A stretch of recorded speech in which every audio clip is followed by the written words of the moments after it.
Bismillahirrahmanirrahim. Assalamualaikum warahmatullahi wabarakatuh. Anak-anakku, pada kesempatan kali ini kita akan belajar di kelas 3, pelajaran ke-12, yaitu materi kisah keteladanan Nabi Ibrahim alaihissalam dan Nabi Ismail alaihissalam. Adapun submateri yang akan kita bahas adalah kisah keteladanan Nabi Ismail alaihissalam. Kita akan berbicara kisah keteladanan Nabi Ismail alaihissalam ya.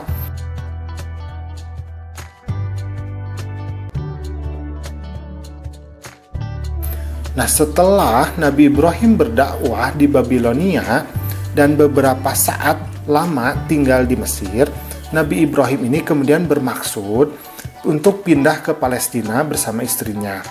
Karena lama tidak memiliki anak, kemudian beliau berdoa kepada Allah agar dikaruniai anak yang soleh. Nah, berkat doa itu, maka Nabi Ibrahim pun dikaruniai seorang anak laki-laki, kemudian diberi nama Ismail. Nah, ibu Nabi Ismail ini namanya adalah Hajar.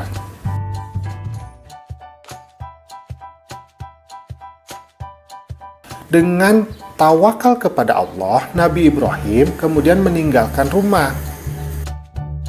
Nah, suatu ketika Allah memerintahkan Nabi Ibrahim untuk meninggalkan Nabi Ismail dan ibunya di sebuah tempat tertentu. Nah, dengan tawakal kepada Allah, maka Nabi Ibrahim pun meninggalkan rumah, membawa Hajar dan Ismail tanpa tempat tujuan yang tertentu. Ia hanya berserah diri kepada Allah yang akan memberikan arah kepada binatang tunggangannya. Nah, setelah berminggu-minggu berada dalam perjalanan jauh, tibalah pada akhirnya Nabi Ibrahim ini bersama istri dan anaknya di suatu tempat yang dinamakan lembah. Kemudian didirikan Ka'bah oleh Nabi Ibrahim dan Nabi Ismail, dan kini sekarang menjadi kiblat manusia dari seluruh dunia. Nah, di tempat itulah Masjidil Haram didirikan.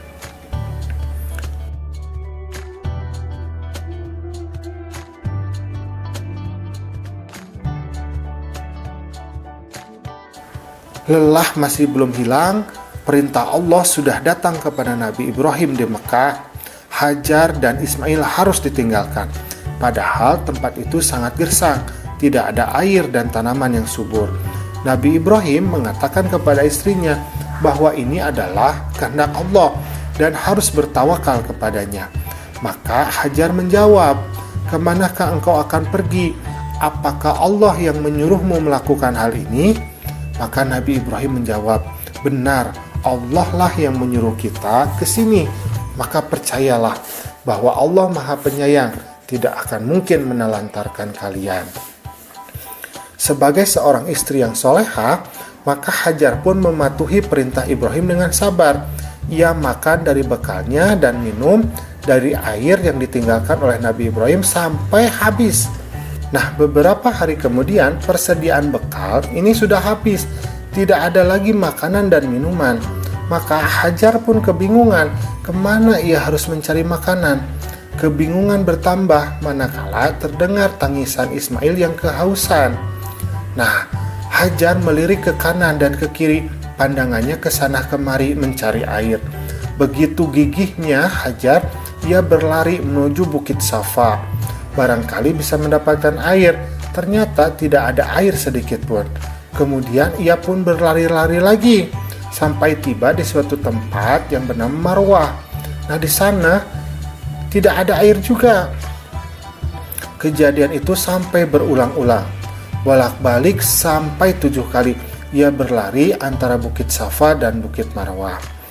Nah, diriwayatkan bahwa Siti Hajar ini berada dalam keadaan yang sudah tidak berdaya dan hampir putus asa. Namun pertolongan Allah kemudian datang kepadanya.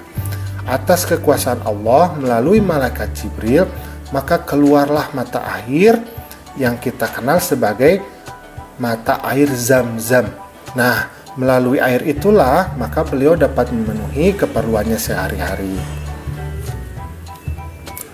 Nah, lambat laun ya, tempat tersebut kemudian berkembang menjadi sebuah kota yang kita kenal sekarang sebagai kota Makkah.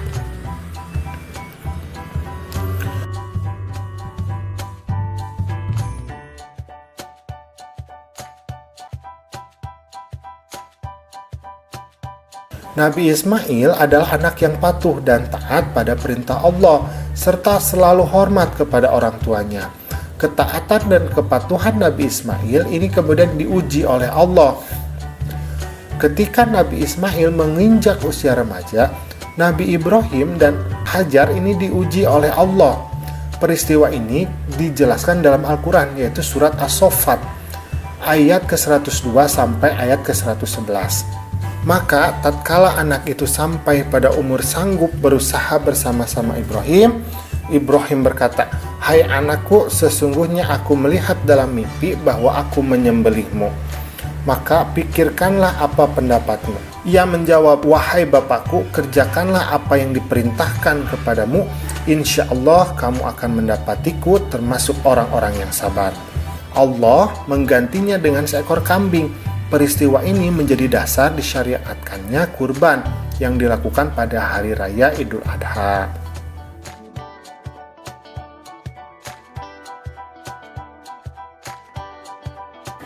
Nah, pada suatu ketika Nabi Ibrahim ini menerima wahyu dari Allah agar membangun Ka'bah. Kemudian hal ini disampaikan kepada Nabi Ismail.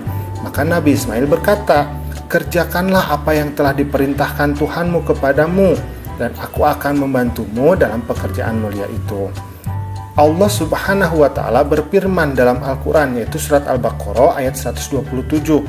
"Dan ingatlah ketika Ibrahim meninggikan dasar-dasar Baitullah bersama Ismail, seraya berdoa, 'Ya Tuhan kami, terimalah daripada kami amalan kami, sesungguhnya Engkaulah yang maha mendengar lagi maha mengetahui.' Maka mulailah kedua orang tersebut membangun Ka'bah sampai selesai, dan tempat Nabi Ibrahim berdiri ketika itu ini dikenal juga dengan sebutan Makam Ibrahim. Nah, anak-anakku, alhamdulillah pembelajaran kita pada hari ini sudah selesai. Terima kasih sudah menyimak ya. Assalamualaikum.